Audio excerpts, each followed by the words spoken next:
দিদি আমাকে পুতুল কিনে দাও। যখনই দেখি তখনই কিছু না কিছু কিনতে হবে। দাঁড়া তোকে দেখাচ্ছি মজা। তুমি আমাকে যতই মারো না কেন আমার পুতুল চাই। আচ্ছা বুঝেছি, তুই আমার কথা শুনবি না তো। দাঁড়া, তোর জন্য আমি পুতুল নিয়ে আসছি।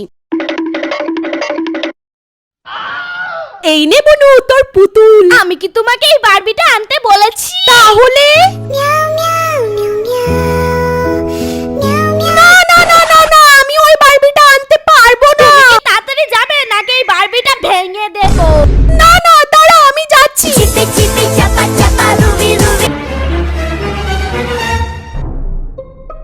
লুকিয়ে লুকিয়ে টাকা জমানো, তাই না? তোর টাকা দিয়ে পুতুল কিনে দেব। এবার দেখাচ্ছি মজা। বুনু বুনু, এই নে তোর পুতুল, তুই খেয়ে নে।